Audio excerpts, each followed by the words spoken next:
In this video, I'm going to go over using the paint bucket tool and the gradient tool.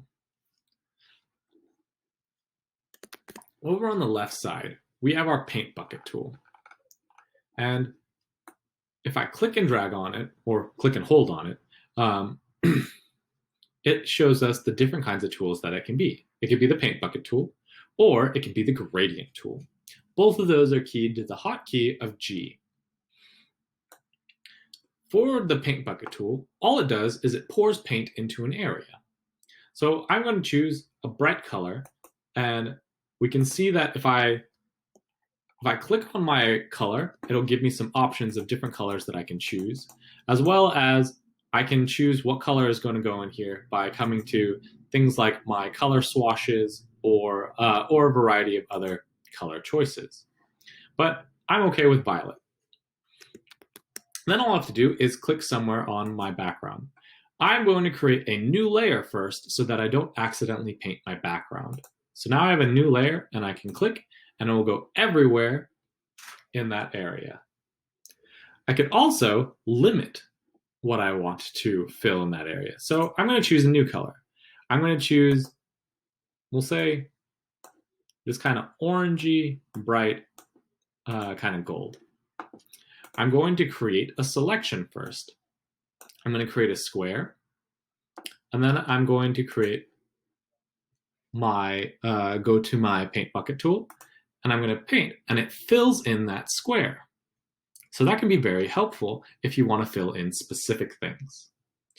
The paint bucket tool fills in wherever it can spill to. So if I create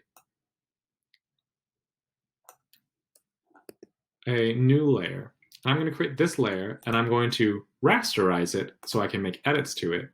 I can use the paint bucket tool while I'm on that layer to fill in different things. But notice that it goes everywhere, but just as far as it can reach. I'm going to turn off, or I'm going to turn on contiguous so that it pours in a section. I'm going to change my tolerance in the top bar. So we can see that it has a tolerance of 3, so it only spreads a little amount. So I can change this to maybe, we'll say 30. And contiguous means that it pours only in the areas adjacent to it. So areas that are next to it. So we can see that it's going to reach across this area until it hits pixels that are very different from it. Notice that it's not a perfect science. It's starting to spill into these pixels because it thinks that it's close to it. So I'd have to adjust the tolerance to maybe 15, and I can pour into that, and that I can take a little bit slower at a time.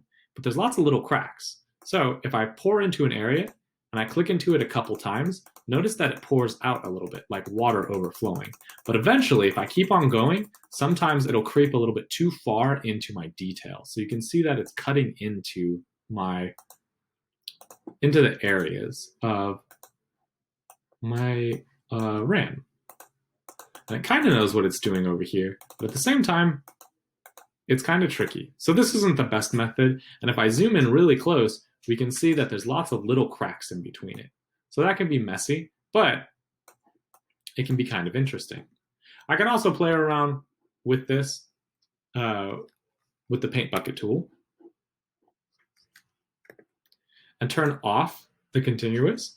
That way, it tries to recolor everything that has the same pixel of color and value. So I could click on the nose and notice how it's trying to do every dark spot in that center of the nose, as well as these spots here. Or I could choose the white, and it's going to try to recolor all the white. You can get some interesting effects this way, but I wouldn't say that this is a very accurate way of using things. I'm going to delete this layer because I think it's silly. But we can use a different tool. I'm going to show you the gradient. So if I click and hold on the paint bucket tool, I can change it to the gradient. Right now, I have it spreading from one side to another, but I can change it to a radial. So if I click and drag, you can see how it's spreading out from yellow, because that's the color I have, into nothing. There's a bunch of different ones that I can use. Right now I'm using from color into the to the empty transparent, But I could also change it from one color into the other. And my other color is white. So if I change that to say red, and I click and drag, you can see that it goes from yellow into red, but it's painting everywhere. I can also change it from into like a line. And the longer I have it transition, the more smooth of a transition it's going to be. And if I have a short one, you can see it's a very sharp one. So there's a couple of different ones that we can do. And you can edit the properties by clicking onto here and editing where things change, how far it changes, as well as the opacity. I'm going to change the opacity down a lot. I like what's happening here, but let's play around with the colors. Maybe we'll add some violet, and we're going to add a little bit of this like super bright cyan. And I'm going to create some starlit kind of things. Ooh. My opacity was 77, so let's drop this down to like 31. And so the colors are mixing in a really crazy way between all of my different things that are happening. But that can be some fun things between the gradient and the paint bucket tool. I'm going to delete that layer, and this time I'm going to make some like rays look like they're coming down. So I'm going to change it back to shifting from one side to the other. I'm going to change this from my shading to from color into no color. I think I still like this pink color. Press OK. But this time, what I'm going to do is I'm going to create some rays. So I've got one, and I'm going to add on to it 2, and I'm going to create a third one, 3. So these are my selections. I'm going to create a new layer so I'm not painting on my background, and I'm going to switch over to my gradient. And this time, when I create my transition, you can see that it only pours exactly where I created. So I have these like nice subtle rays, and I want to make them fade a little bit more. So there we go. And I can come to select and deselect. And we can see that that is a very easy way to use gradients as well as selections to create interesting designs.